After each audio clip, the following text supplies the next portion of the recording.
gauche, tu ne seras pas atteint. Qu'il en soit ainsi aussi pour toi. Oh, que Dieu soit loué. Il faut vivre la Bible.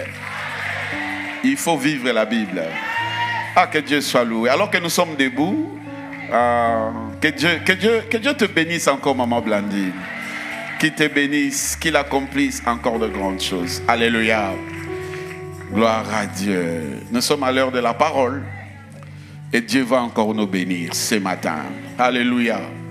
Alors, la personne qui va nous parler, nous le connaissons, c'est notre pasteur. Nous l'aimons. Il fait un grand travail. Et ce matin, Dieu fait de lui un tuyau de bénédiction. Pour toi et moi, je vous prie avec nos mains, s'il vous plaît, joins ensemble pour accueillir le pasteur Chichi.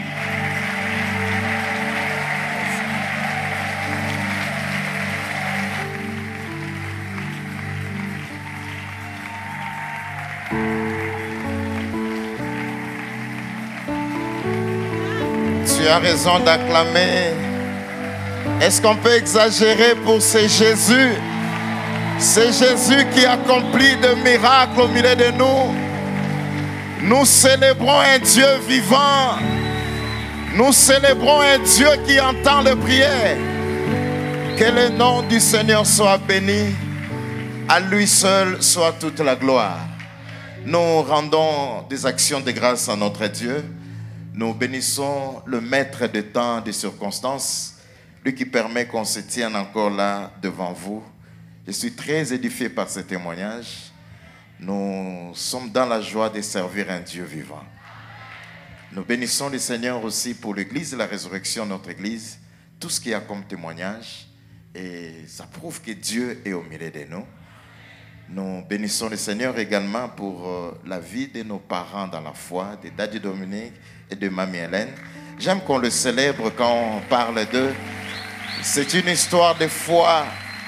Pour ceux qui connaissent d'où nous venons, c'est vraiment une histoire de foi. Tu as raison d'acclamer encore le Seigneur à cause de sa fidélité dans leur vie et dans cette église. Là où ils sont, qu'ils trouvent ici l'expression de notre gratitude. Nous bénissons le Seigneur pour ce qu'ils sont pour nous.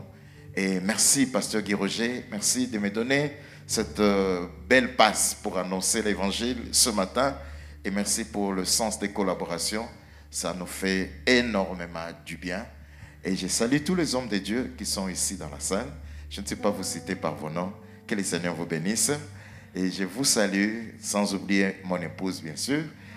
Gloire à Dieu. Je te salue toi aussi qui es dans la foule. Est-ce que tu peux bénir le Seigneur? Gloire au Seigneur. Gloire au Seigneur. Que le nom du Seigneur soit béni. Alors que nous sommes debout, j'aimerais que nous puissions ouvrir nos Bibles pour lire quelques textes de la Bible. Nous prenons d'abord 1 Roi, chapitre 18.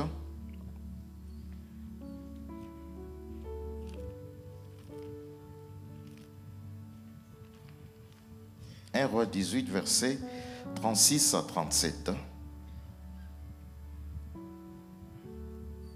1 Roi, chapitre 18, versets 36 à 37. Et après quoi, nous lirons dans Proverbes, chapitre 18, le verset 10.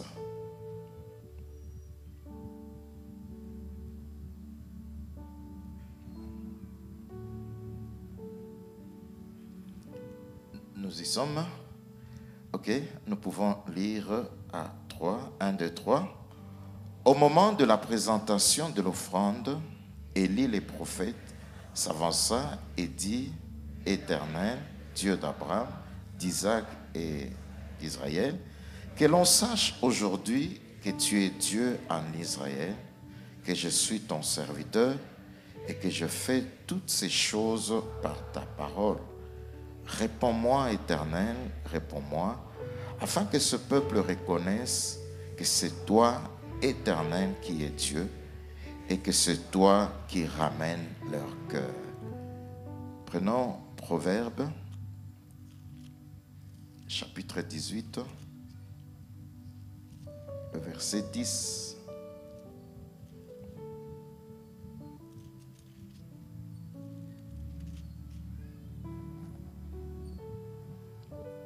Ok, si nous avons trouvé, nous l'avons à l'écran, nous pouvons lire 1, 2, 3. Le nom de l'Éternel est une tour forte. Le juste s'y réfugie et se trouve en sûreté. C'est la parole du Seigneur. Si tu acclames la parole, fais-le bien. C'est la prophétie de ta vie. C'est la prophétie de ce matin. Merci. Nous pouvons reprendre nos places. Que Dieu soit béni. Alors que nous sommes assis, je vais lire le 3e texte. Là, je suis dans Daniel chapitre 9. Daniel chapitre 9, le verset 32.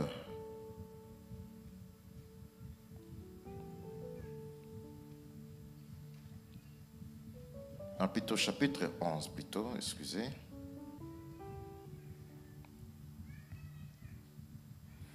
Daniel chapitre 11, verset 32. Je lis au nom du Seigneur. Il séduira par des flatteries le traître de l'alliance. Mais ceux du peuple qui connaîtront leur Dieu agiront avec fermeté. Laissez-moi prier. Père, nous venons rendre grâce, dire merci. Merci pour la grâce que nous avons ce matin de nous approcher encore de toi. Merci pour cette parole que tu as rendue disponible ce matin. Et merci pour des vies que tu veux sauver. Merci Seigneur pour une personne que tu veux faire, à qui tu veux faire du bien ce matin. J'aimerais n'être qu'un instrument. Cet instrument par qui tu passes pour bénir, pour relever et faire du bien à cette personne. Merci Saint-Esprit de te servir de nous. C'est au nom de Jésus que nous avons ainsi prié et nous disons Amen. Amen. Gloire à Dieu. Nous bénissons le Seigneur. Alors, avant d'aller plus loin, j'aimerais honorer une personne. Je pense qu'elle est chère pour moi. C'est l'oncle à mon épouse, mon beau-père, que je vois au culte. Est-ce que Papa Johnny peut s'élever? Que nous puissions bénir le Seigneur pour sa présence au milieu de nous ce matin. Merci beaucoup. Ça nous va droit au cœur. Merci. Gloire à Dieu. Alors, le thème que j'apporte ce matin dans mon message, c'est les noms du vin. Les noms du vin. Alors, c'est peut-être une étude qu'on commence aujourd'hui. On ne saura peut-être pas les terminer, sûrement pas les terminer, parce qu'il y a beaucoup de choses qu'on peut dire sur les noms de Dieu. Le Seigneur m'a conduit encore ce matin à revenir sur ces sujets qu'on a échangés une fois pendant les journées des solutions. Et c'est ce même message que Dieu a mis dans mon cœur. D'ailleurs, sans savoir que Maman Blandine allait témoigner, j'avais déjà balancé les images auprès de Pasteur Martin, sauf que je ne l'ai pas eu à temps pour que nous puissions voir comment le Seigneur a intervenu. Et je crois que c'est la connexion de l'Esprit, parce que je voulais aussi me saisir de cet exemple pour annoncer la parole, appuyer ce que nous voulons annoncer ce matin comme parole du Seigneur. Alléluia. Bien-aimés, parlant des noms de Dieu, comme nous venons de lire, je crois qu'il est important pour nous en tant que chrétiens, en tant qu'enfants de Dieu, de connaître Dieu dans sa personne, dans sa nature, connaître qui est Dieu. Ce n'est pas intéressant d'invoquer un Dieu que tu ne connais pas, d'invoquer un Dieu dont tu ne connais qu'en partie. Dieu est vraiment réel. Alléluia. Dieu est vraiment réel et il est important pour nous que nous puissions les connaître. Et pourquoi pas l'invoquer aussi par ces noms-là. En lisant ma Bible, je me rends compte qu'il y a des noms par lesquels Dieu lui-même se révélait. Et ceux d'Israël ou les enfants d'Israël qui connaissaient ces dieux-là, comme Daniel est en train de dire, Daniel est en train de parler des temps difficiles, des temps prophétiques qui vont arriver, mais il dit, ceux du peuple qui connaîtront leur Dieu, malgré les agitations, malgré les problèmes qui vont surgir, ils resteront fermes. Alléluia. Parce qu'ils connaissent le nom de leur Dieu. Et Proverbe est en train de dire, le nom de l'Éternel est une tour forte. les justes se réfugient et il est en sûreté. Nous pouvons trouver notre assurance dans le nom de l'Éternel. Parce que nous connaissons ces noms-là. Nous connaissons qui est ce Dieu-là. Alléluia. Et ça, c'est très important. Autrefois, je disais, la Bible, ou les auteurs de la Bible, malheureusement, lorsqu'ils introduisent les choses de Dieu dans la Bible, ils parlent de Dieu déjà comme existant, mais ils n'ont pas pris le soin de nous définir réellement qui est Dieu. Alléluia. On parle de Dieu, mais on ne parle pas des origines de Dieu. On ne parle pas de manière théorique, on n'a pas donné la définition de la Bible, de Dieu. Et quand vous lisez la Bible aussi, vous trouverez que la Bible n'a pas donné de définition exacte de qui est Dieu.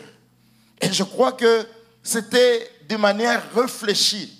Parce que Dieu, on ne peut pas le définir. Dieu, on ne peut pas le limiter dans une définition. Dieu est au-delà même des mots. Dieu va au-delà du sens de la vie. Alléluia.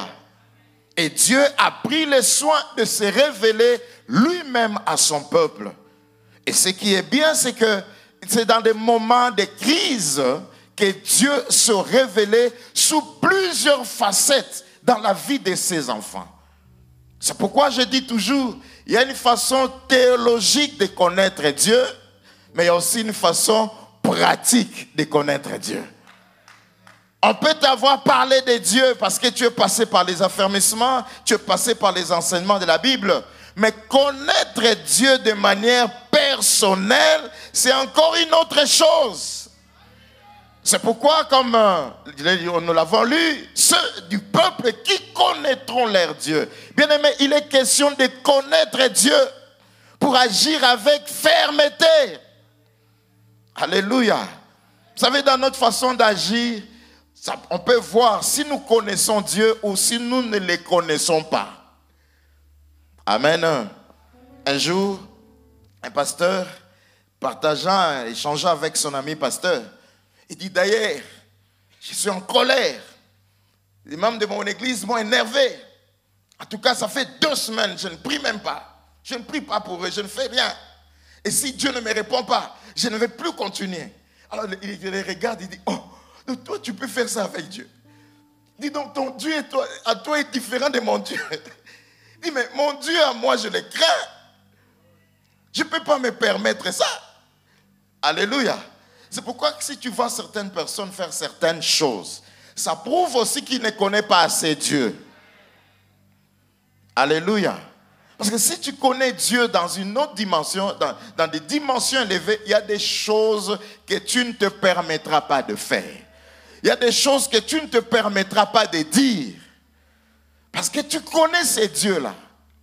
Alléluia. J'ai vu, sûrement vous l'avez vu aussi dans les réseaux sociaux, une dame s'est enfermée dans un sac et s'est mise à prier parce que le mariage n'arrive pas. Elle dit, Seigneur, si tu ne me donnes pas le mariage, je ne sortirai pas de ce sac. Je ne sais pas ça fait combien de jours. Si elle est toujours dans ce sac-là, ça je ne sais pas. Mais il y a des attitudes bien aimées, même si tu pries, mais ça prouve que tu ne connais pas Dieu. Alléluia. Ça prouve que cette personne-là ne connaît pas le Dieu dont il est en train de parler.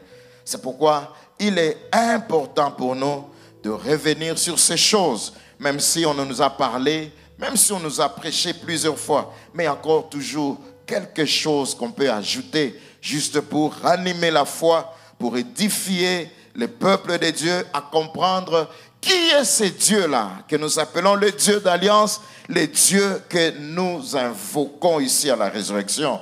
Il y a une différence dans la Bible, dans les noms de Dieu. Il y a 2 catégories de noms de Dieu. Il y a les noms, comme on appelle, des auto-révélations de Dieu, où Dieu lui-même se révèle avec un nom donné. Et il veut qu'on l'invoque dans ce nom-là. Il se révèle parce qu'il y a une situation et là, il se prononce, il se nomme lui-même d'une certaine manière. Mais il y a aussi des noms de Dieu que le peuple d'Israël, que les patriarches lui ont donnés. Et ça renferme une grande vérité là derrière. Mais ce qui m'intéresse ce matin, c'est plutôt les noms où Dieu lui-même se révélait. Les noms où Dieu lui-même se prononçait à ces noms-là. Et de quelle manière, dans quelles circonstances le Seigneur s'était prononcé, c'est ce qui rend encore la chose merveilleuse et agréable. Vous savez, dans la mythologie ancienne, ce peuple qui croyait dans plusieurs divinités, les noms de Dieu ne désignaient pas seulement une certaine appellation ou une certaine désignation. Pour m'appeler, moi par exemple, on va m'appeler Pasteur Chichi. On sait que c'est moi. Quand j'appelle le pasteur Guy Roger, tout le monde sait que c'est le pasteur Guy Roger. Et Dieu, ça c'est juste pour désigner une personne.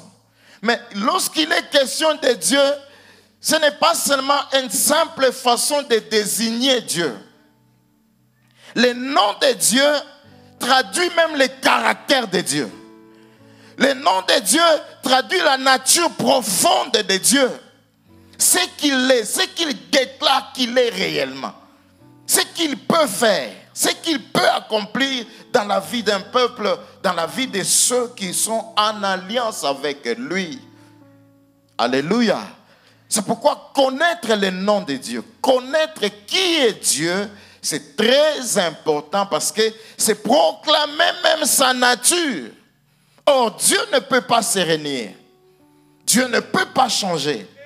Et ces noms dans lesquels Dieu s'est révélé, ce sont des noms importants. Alléluia. Et j'ai appris avec Dieu, quand Dieu dit I, c'est I. Alléluia. Et quand Dieu dit tu es le sel, alors tu es vraiment sel de la terre. Quand Dieu te dit tu es lumière de la terre, tu es vraiment lumière de la terre.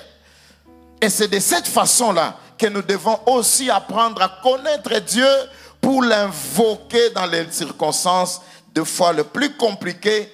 Et pourquoi pas aussi pendant que nous serons en train de le célébrer et de le louer. Alléluia. Et ça, c'est la richesse des enfants de Dieu. La richesse de ceux qui sont en alliance avec lui. Est-ce qu'il y a un peuple d'alliance ce matin?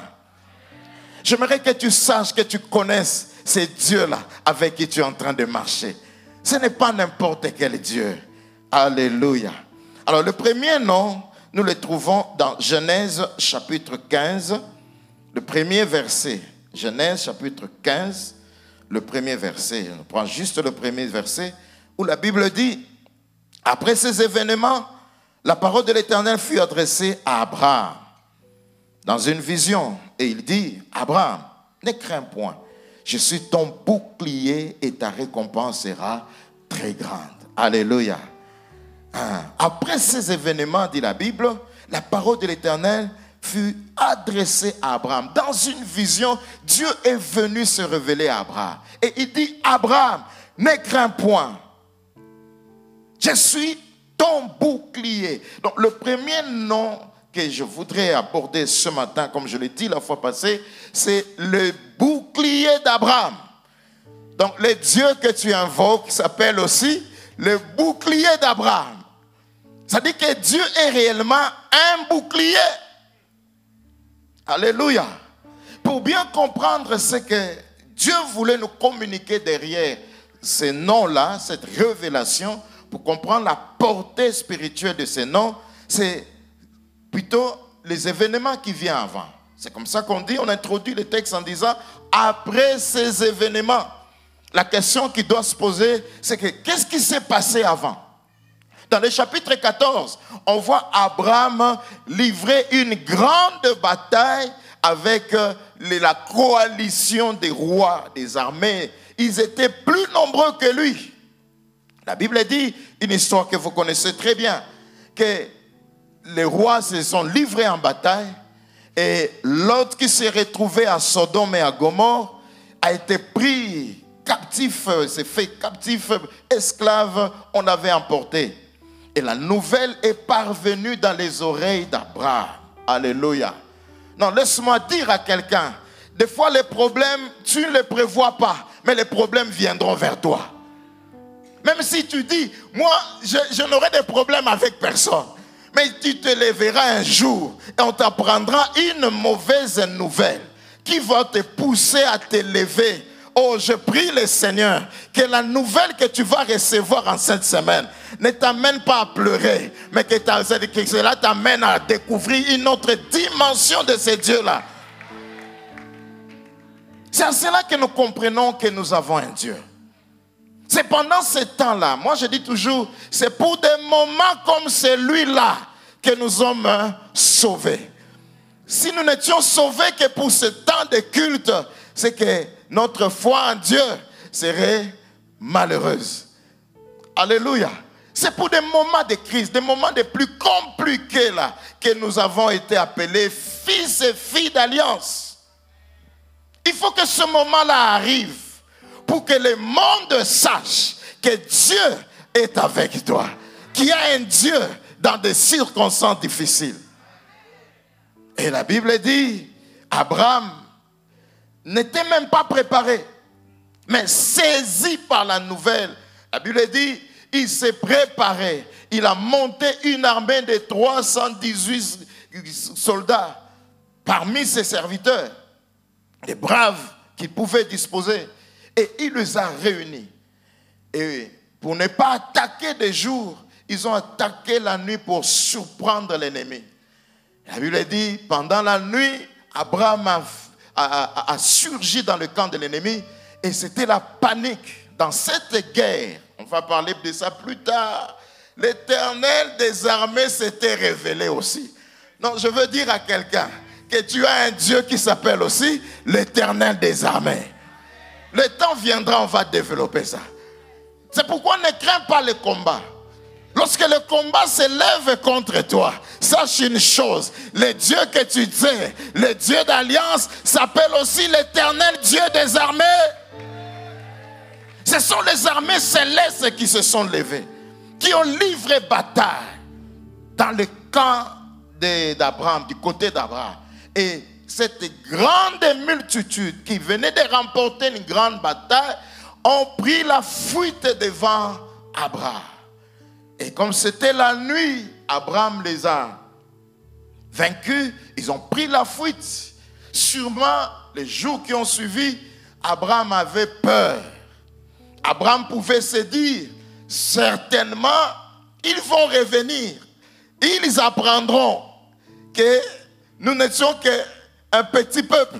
Ils viendront m'attaquer. C'est à ce moment-là de crainte, c'est à ce moment-là de panique que Dieu se lève dans une vision et se révèle à Abraham pour lui dire, Abraham, ne crains point, je suis ton bouclier. Oh, je suis venu dire à quelqu'un, je ne sais pas le combat qu'il y a devant toi. Je ne sais pas le nombre de personnes qui se sont levées devant toi.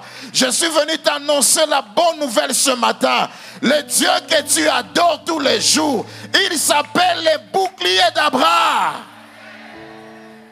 Il te préservera la vie.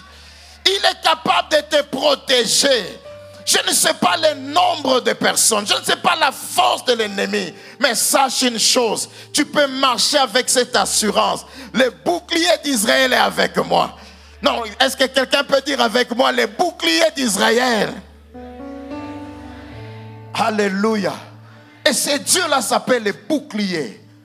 En marchant, bien-aimé, dans la vie de tous les jours, marche avec cette assurance. Je ne suis pas seul. Mon bouclier est avec moi. L'Éternel est mon bouclier. Vous savez, le rôle du bouclier, c'est pour se protéger. C'est pour se préserver. Et c'est ce bouclier-là qui a garanti, qui a rassuré la vie d'Abraham. En sorte que devant la multitude qui s'est levée devant lui, il ne pouvait plus le craindre. Parce que l'Éternel s'est levé comme le bouclier. Alléluia. Et c'est cette assurance que Israël avait. Israël a marché avec cette assurance. Et on le voit, bien aimé, dans plusieurs récits dans la parole de Dieu, de ceux qui ont aussi marché avec Dieu. Dans le psaume, par exemple, chapitre 3, à partir du premier verset, ça c'est le psaume de David. David est en train de dire, psaume de David, la Bible dit, à l'occasion de sa fuite devant Absalom, son fils, il dit, ô Éternel, que mes ennemis sont nombreux, quelle multitude se lève contre moi. Combien qui disent à mon sujet, plus de salut pour lui auprès de Dieu. Mais toi, ô Éternel, tu es mon bouclier, tu es ma gloire et tu relèves ma tête. Oh, ça c'est ma prière aussi pour toi. Je ne sais pas combien de ceux-là qui se réunissent quelque part et qui disent, il n'y a plus de salut pour lui. On va l'attaquer, on va l'achever. Laisse que l'Éternel en cette semaine se lève dans ta vie comme le bouclier protecteur. Qu'il te garde, qu'il te préserve, qu'il fasse en sorte qu'après ces choses, que tu ressors la tête haute. Alléluia. C'est pourquoi je bénis le Seigneur pour ce témoignage de Maman Blandine. Oh, si toi-même tu pouvais savoir que l'Éternel est ton bouclier, même si le feu s'approche de ta maison, sache une chose, mon bouclier est présent, mon bouclier est vivant, il s'élèvera, il protégera ce qui est à moi. C'est cette assurance-là dont tu as besoin. Alléluia.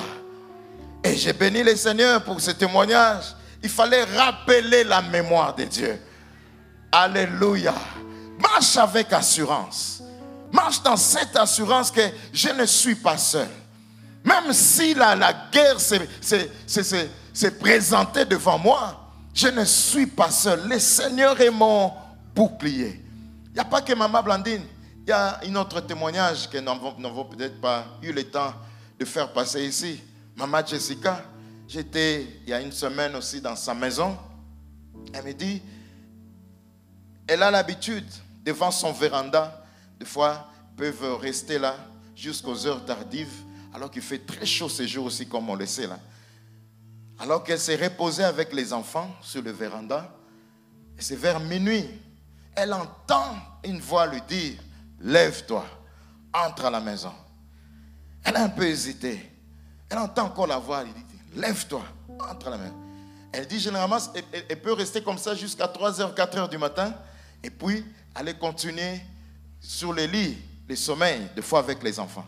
Et quand elle se lève, elle prend les enfants et les amène à la maison. Et le matin, elle vient, elle aperçoit quelques poussières, quelques morceaux de, vous voyez, le staff qu'on fait là, donc avec le plâtre, hein? Donc c'est comme si quelque chose avait percé, et voilà, il y a quelques morceaux qui sont tombés juste à par-ci, par-là.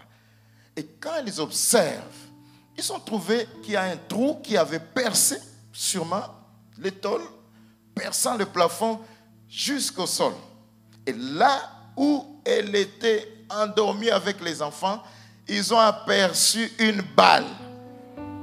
Donc c'est une balle perdue qui est partie, on ne sait pas d'où, et qui a percé la maison, et qui est venue tomber juste là où elle était avec les enfants. Mais comme le bouclier ne dort ni ne sommeille, le bouclier s'est levé pour lui dire, lève-toi, quitte cet endroit. Oh, je prie le Seigneur qui se lève dans ta vie comme le bouclier.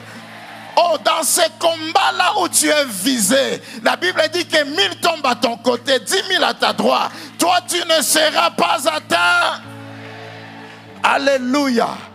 Donc, dans cette alliance, nous savons une chose, que même si je m'endors, le Dieu que je sers, le Dieu que j'adore, le Dieu avec qui je marche dans l'alliance, il est mon bouclier. Il voulait seulement dire à Abraham, ne crains pas.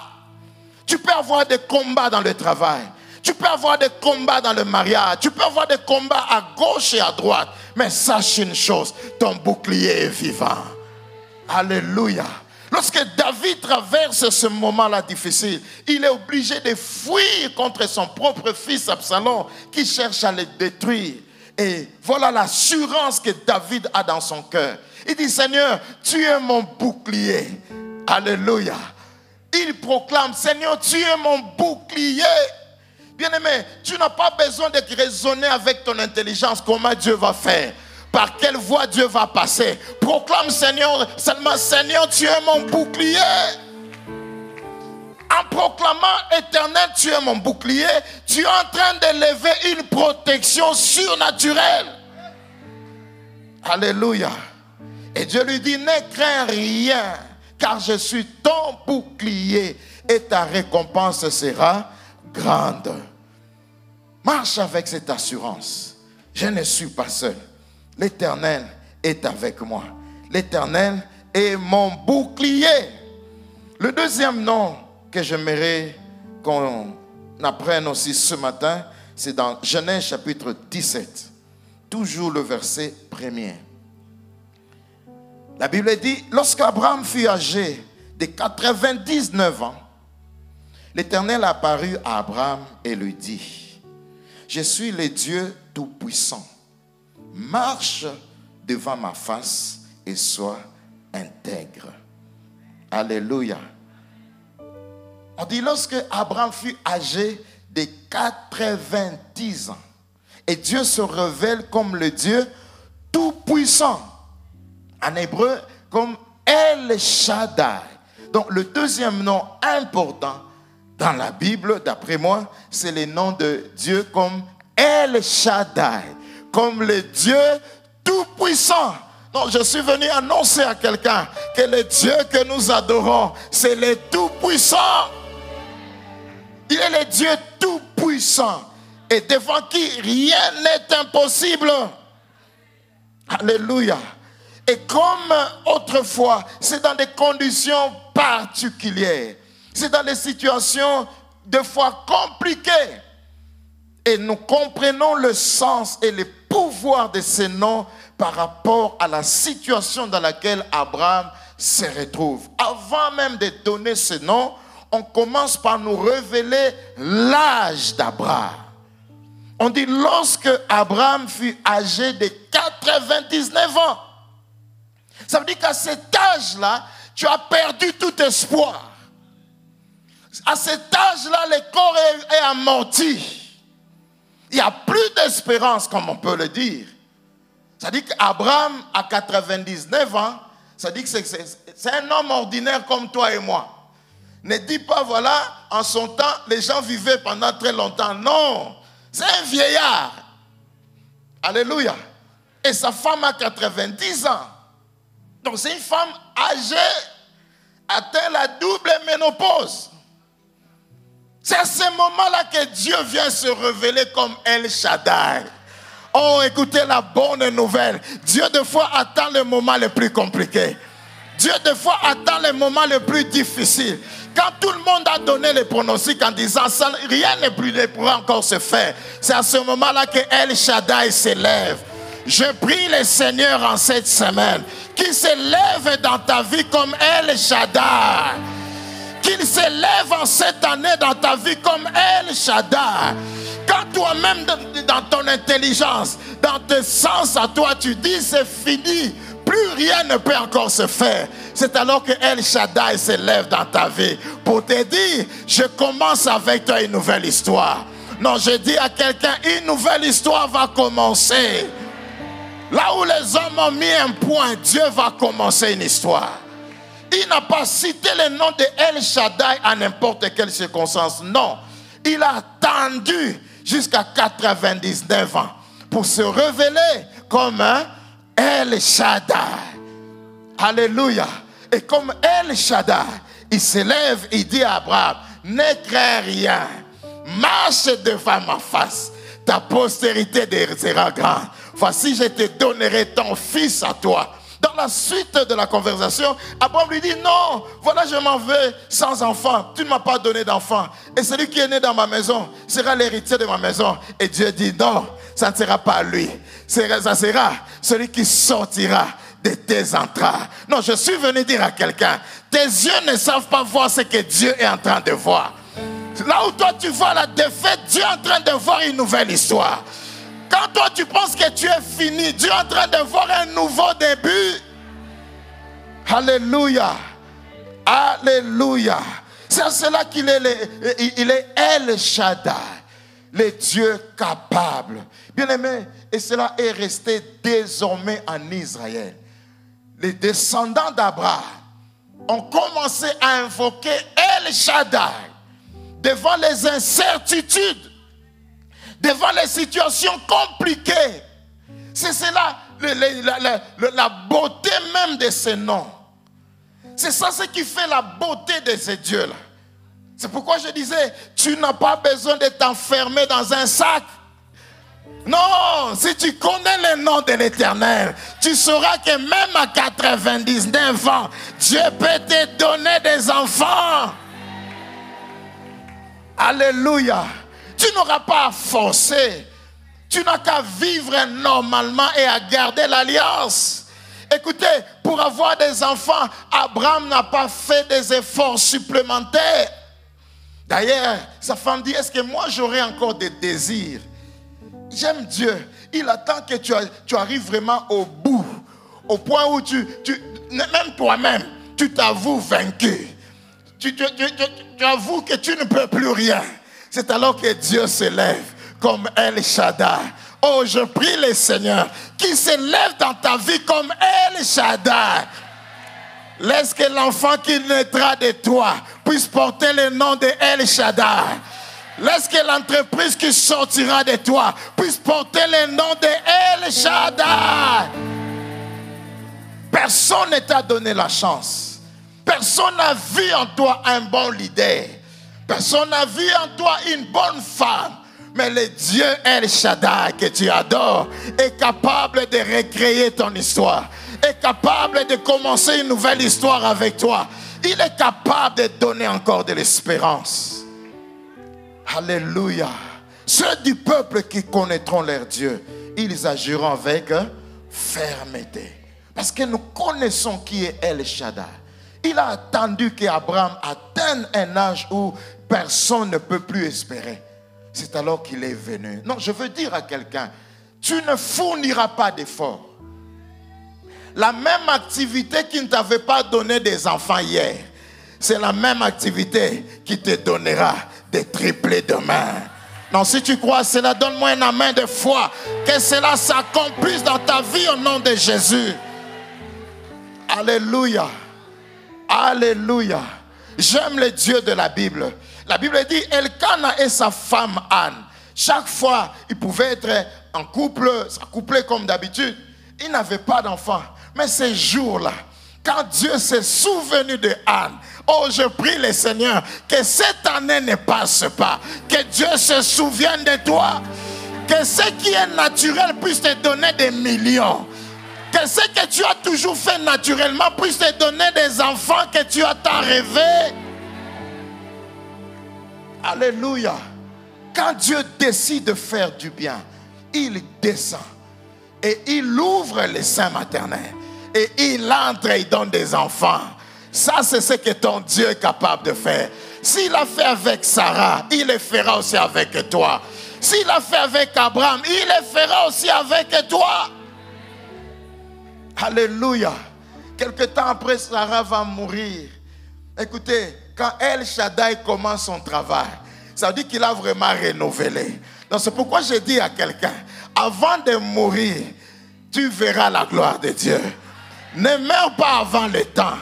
Permets à Dieu de faire la récupération des années que tu as perdues. Non, je ne sais pas si je prophétise à la bonne personne ce matin. Il y a quelqu'un à qui Dieu va faire la récupération des années perdues. Ce qu'il ne t'avait pas donné avant 100 ans, il te les donnera après 100 ans. Pour que le monde sache qu'il est Dieu. Il n'y a que lui qui peut faire ça. Alléluia. Abraham se marie à Ketura. Et Ketura a des enfants. Waouh! Qui pouvait imaginer qu'Abraham aura des enfants? Abraham n'a pas eu que Isaac. Il a eu aussi des enfants. Parmi lesquels les Madianites sont dedans. Et d'autres peuples aussi sont dedans. Donc toi qui penses que tu es déjà fini, toi qui penses que tu es déjà passé, je suis en train de voir une nouvelle saison devant toi. Non, je suis en train de voir une nouvelle page de l'histoire qui s'ouvre devant toi. Des choses extraordinaires vont commencer à se passer parce que El Shaddai n'a pas dit son dernier mot. Alléluia. Alléluia. Et cela est entré dans l'histoire, est entré dans l'esprit des enfants, des descendants d'Abraham. Même Isaac, Isaac se retrouve dans les mêmes circonstances. Alléluia. Isaac se retrouve dans les circonstances où il se retrouve dans une terre étrangère. La Bible dit, il y avait la sécheresse. Il n'y avait rien, il y avait de l'incertitude. La Bible dit, Isaac invoqua l'Éternel. Et Dieu lui dit, ne pars pas en Égypte. Reste là à Guérar et je te bénirai. Écoutez, nous prions un Dieu capable. Capable de donner de l'argent à celui qui n'en avait jamais. Capable de donner du travail à celui qui n'a jamais travaillé. Capable de donner des moyens des enfants à ceux qui n'ont jamais eu des enfants. Dieu est capable. Il est capable de faire jaillir de l'eau, même au milieu du désert. La Bible dit, Isaac est resté là. Il a sémé parce qu'il a eu confiance au Dieu d'Abraham. Et la même année, alléluia, Dieu l'a visité. Dieu l'a béni. Il s'est enrichi. Il est devenu fort riche. Mais ce qui me touche, c'est la même foi qui est transmise à Jacob. Jacob a la foi aussi de El Shaddai. D'abord, avant de s'enfuir, son père Isaac l'a béni. Il part les mains vides. Il se retrouve chez Laban, loin de son père, loin de sa famille, où il a travaillé pendant 20 ans. Ce qui me touche, c'est la conclusion de cette histoire. Jacob dit ceci, j'ai travaillé chez toi pendant 20 ans.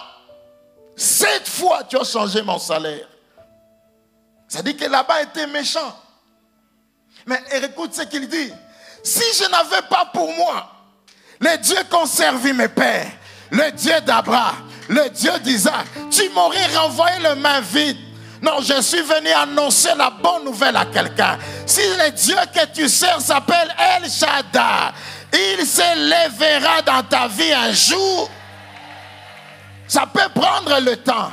Mais sache une chose, dans cette alliance, El Shaddai est toujours présent. Alléluia. Et Dieu a ramené la bénédiction du côté de Jacob. Alors qu'il était parti, même réduit, juste avec un bâton, mais il ressortait de là riche, avec un troupeau important. Ça, c'est ce que El Shaddai peut accomplir dans la vie de ses enfants. Alléluia. C'est pourquoi, bien-aimé, ne sois pas ignorant de ces dieux-là que tu es en train d'adorer et de servir. Marche dans cette alliance. C'est encore l'année de fils d'alliance. C'est-à-dire que dans cette alliance, nous savons qui est Dieu. Qui est ce Dieu-là que j'adore? Qui est ce Dieu-là avec qui je marche? Alléluia. Il va m'inspirer. Il va m'orienter. Il va me diriger. Il va s'assurer que la fin de mon histoire soit un grand témoignage. Alléluia. Ça, c'est ce que El Shaddai peut faire. Le troisième nom, je crois qu'on va s'arrêter là parce qu'on ne saura pas tout donner.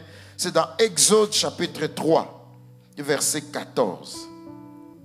Exode 3, verset 14. Ça, c'est la conversation entre Moïse et Dieu.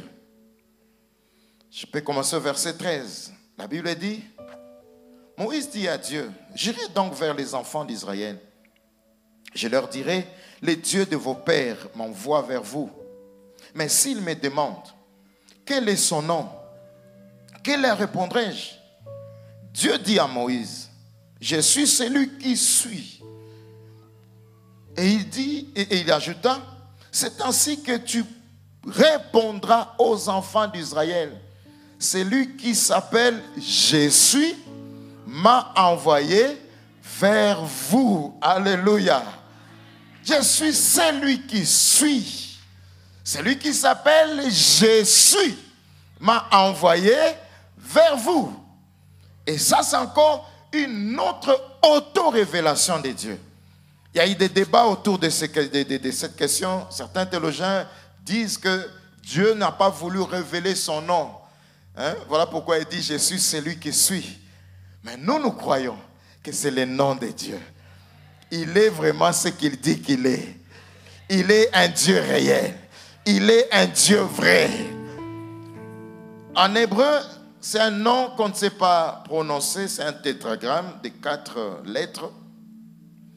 Mais pour faciliter la prononciation, on a mis quelques voyelles pour appeler Yahweh. Alléluia. Et quand Yahweh se présente ici, il se présente autrement. La beauté de cette histoire, c'est dans son histoire. Et dans quel contexte ce nom a été annoncé ou révélé au peuple d'Israël. Ils sont en Égypte. Et là, Moïse est dans le désert de Madian, où il était en train de faire paître les troupeaux de son père, de son beau-père.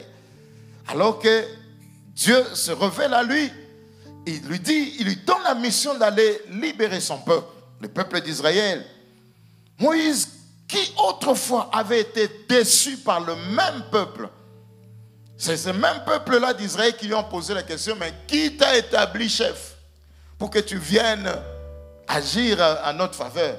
Et la Bible dit, déçu de cela, il avait pris la fuite.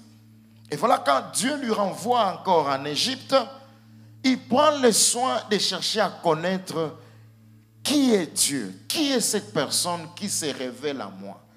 Et c'est alors que Dieu lui répond clairement pour lui dire, je suis celui qui suis. Celui qui suit te dit, va. Alléluia. Au fait, ce message-là, c'était pour les enfants d'Israël. Il dit, Dieu dit à Moïse, je suis celui qui suis, et il ajouta, c'est ainsi que tu répondras aux enfants d'Israël. Celui qui s'appelle je suis m'a envoyé vers vous. C'est ce message que je t'apporte ce matin aussi de la part du Seigneur. À toi qui traverses des moments difficiles. Écoutez, Israël pendant ce temps-là était en train de croupir sous les fouets des Égyptiens. Ils ont crié pendant longtemps. C'est comme si Dieu ne les entendait pas. C'est comme si le ciel était resté fermé. C'est comme si Dieu avait oublié son peuple en Égypte. C'est l'impression que plusieurs ont. C'est l'impression que nous avons lorsque nous passons par des moments difficiles. On a l'impression qu'on a crié, on a prié, Dieu n'entend pas. Non, je suis venu dire à quelqu'un, il y a un Dieu dans le ciel. Son silence ne veut pas dire qu'il n'est pas avec toi. C'est alors qu'il dit, je suis celui qui est. Il est avec toi dans le feu. Non, tu as raté de dire un bon amen. Il est avec toi dans la maladie. Il est avec toi dans ces célibats-là. Il est avec toi dans ces combats dans lesquels tu traverses. Même s'il ne s'est pas encore prononcé. Mais je suis venu dire à quelqu'un, Dieu est avec toi dans ce combat-là. Il est ce qu'il dit qu'il est. Ce ne sont pas les circonstances qui changent sa nature. Ce n'est pas Pharaon aussi qui changera la nature de Dieu. Dieu voit Pharaon, il voit les Égyptiens et il a accepté que ça soit comme ça. Dieu connaît ta maladie. Dieu connaît ces problèmes qui t'accablent des années et des années. Des problèmes pour lesquels tu as crié. Alléluia. Mais il s'est levé ce matin pour dire à quelqu'un, je suis Yahweh dans ta vie.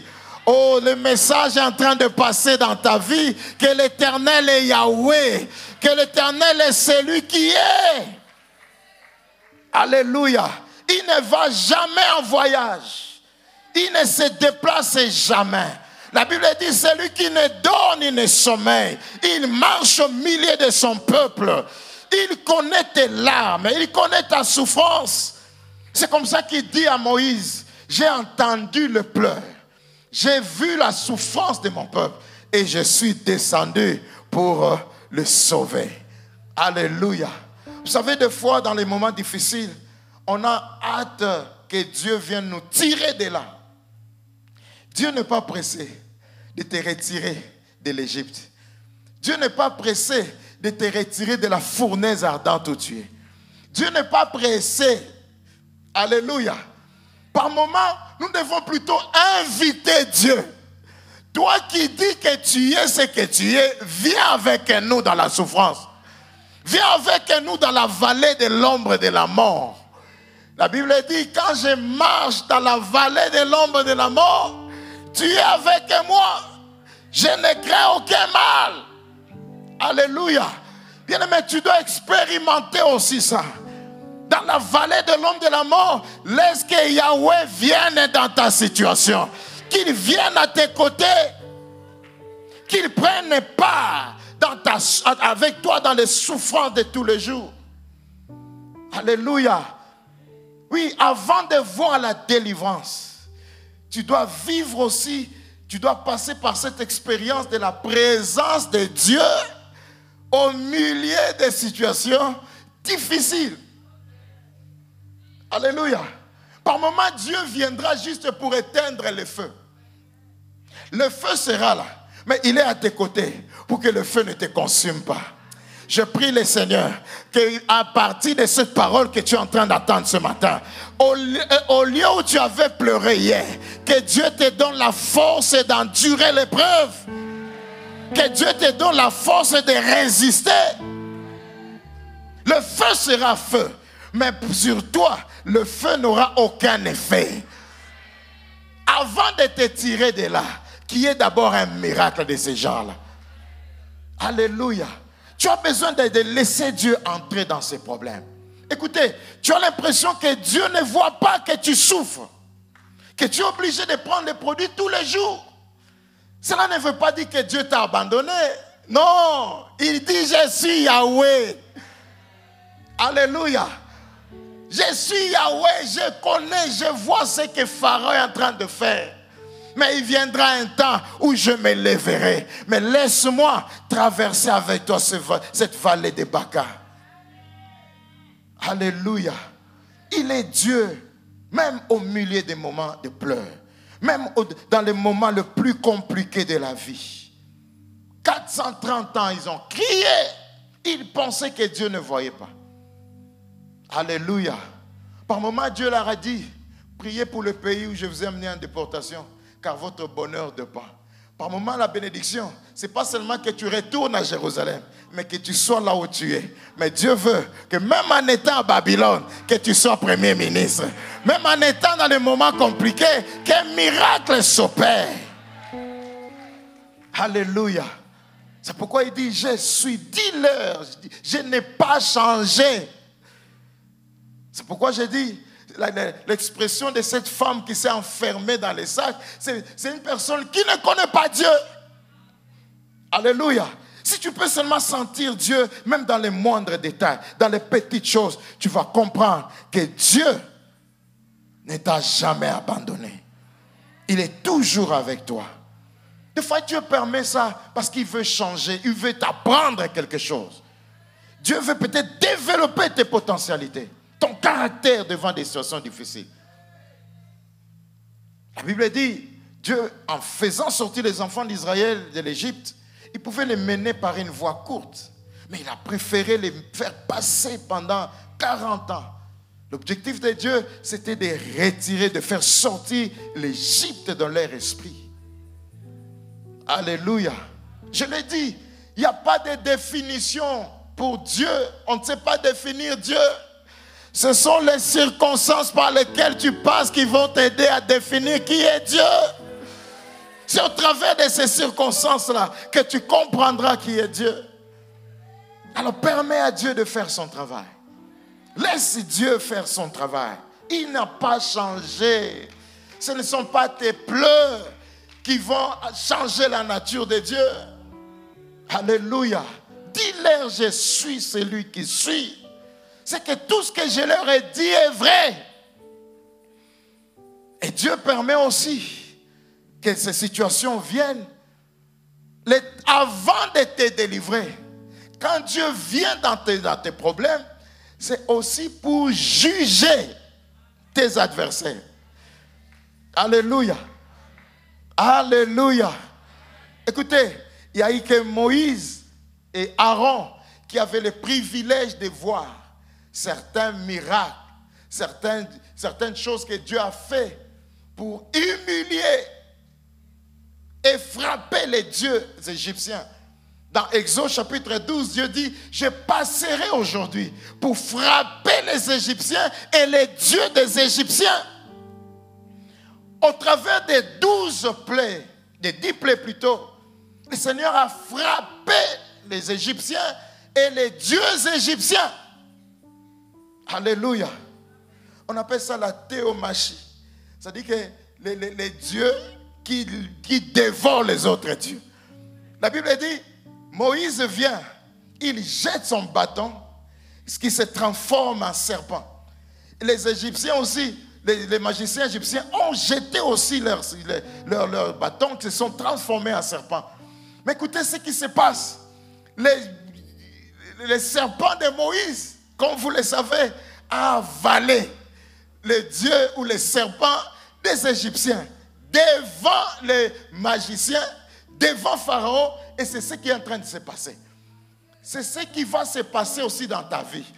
Je prie le Seigneur qu'il se passe des choses extraordinaires, que l'onction qui va se dégager de ta maison puisse manger, dévorer toute autre onction satanique qu'il y a dans ce monde.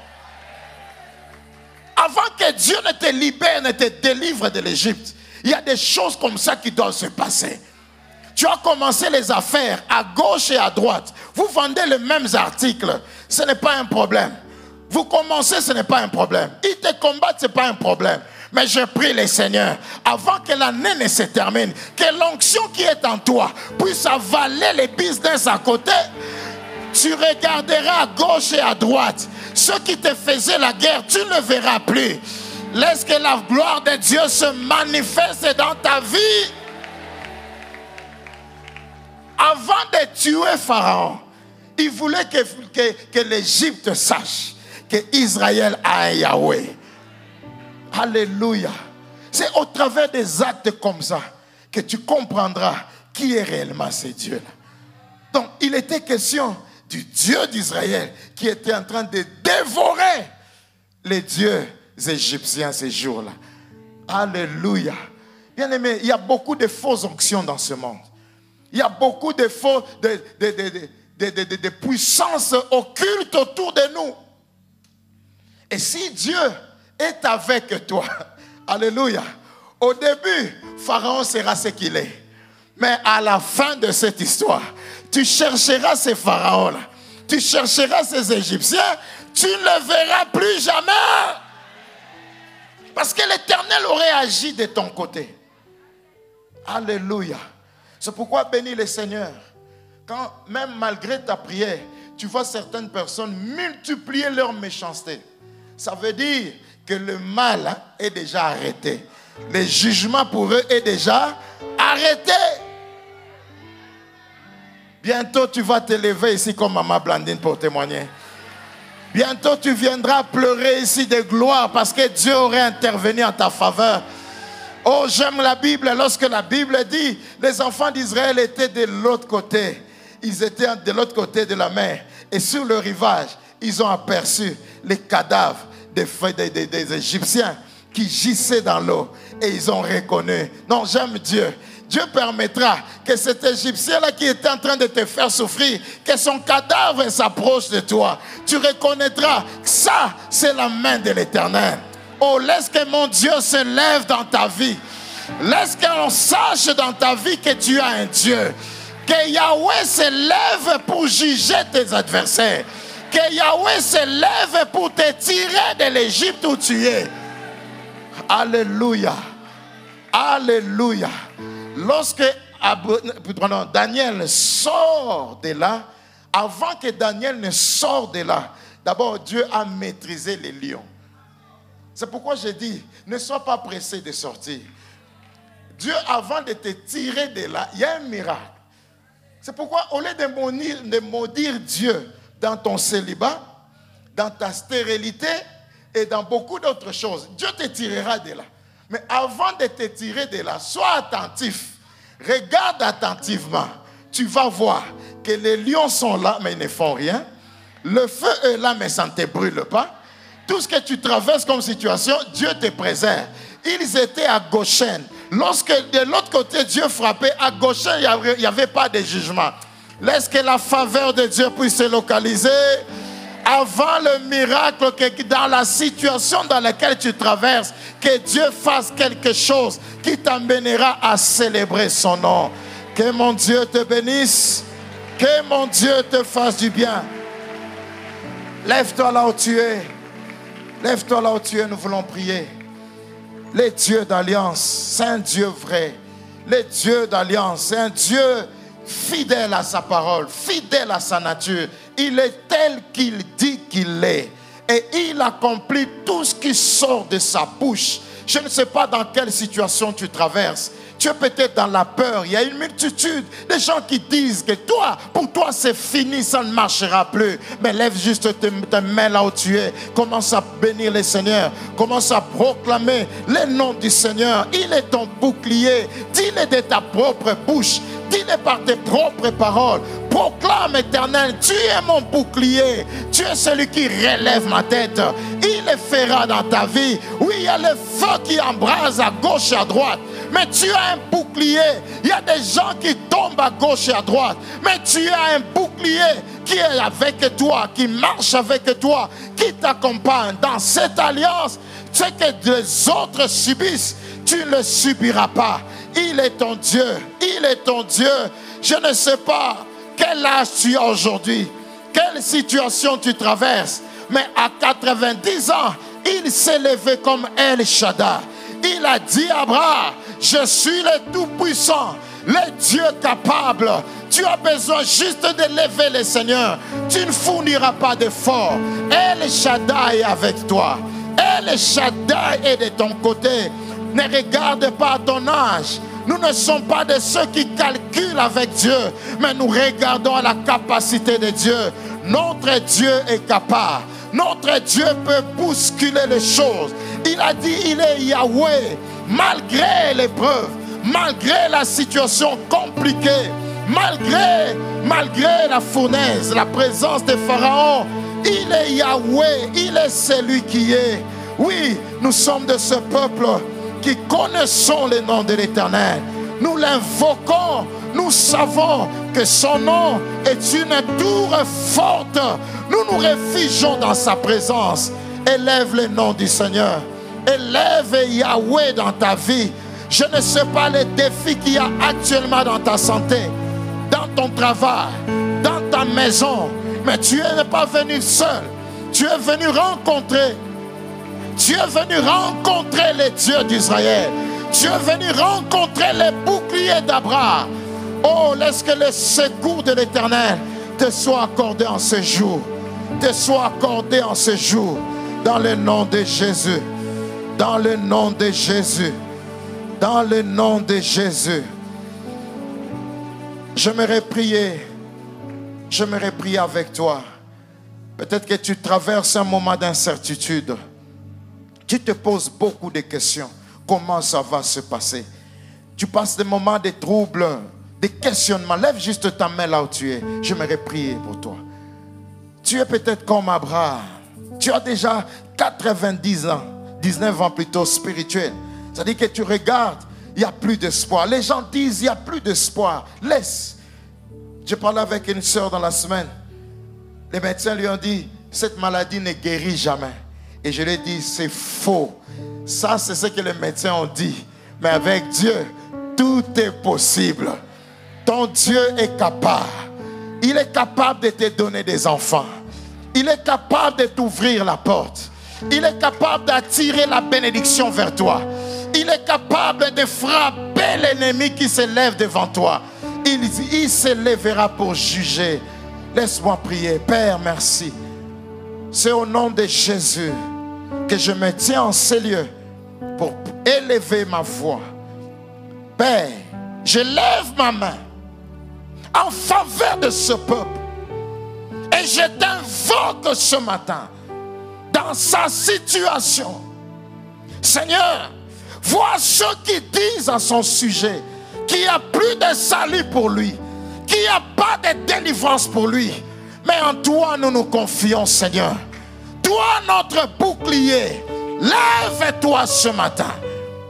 Ils ont quitté leur maison avec des problèmes, avec des défis parce qu'ils croient en ton nom. Je prie, Éternel, donne un signe. Cette semaine qui commence, cette semaine qui commence, cette semaine qui commence, donne un signe au nom de Jésus.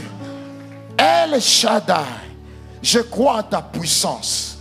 Je prie, Éternel, pour amener à l'existence, pour amener à la vie ce qui a été enterré, ce que le monde a enterré déjà, les espérances passées. J'appelle et j'invoque le Dieu du surnaturel. Lève-toi dans leur vie. Ton nom a été invoqué par Abraham. Ton nom a été invoqué par Isaac et Jacob. Je prie, Éternel, que quelque chose se passe. Que quelque chose se passe dans cette semaine. Agis, Seigneur. Que l'on sache que tu es Dieu. Que l'on sache que tu es Dieu à la résurrection. Merci parce que tu nous exauces. Merci d'étendre ta main. Merci de juger, Éternel Dieu, les ennemis, les armées qui se sont levées contre ton peuple. Parce qu'ils se sont tenus en ta présence. Je proclame ce jugement contre tous leurs oppresseurs dans le nom de Jésus.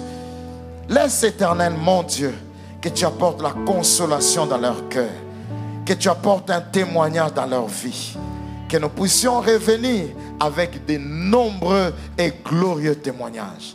C'est au nom de Jésus que nous avons ainsi prié. Et qui dit avec moi, Amen. Que Dieu te bénisse.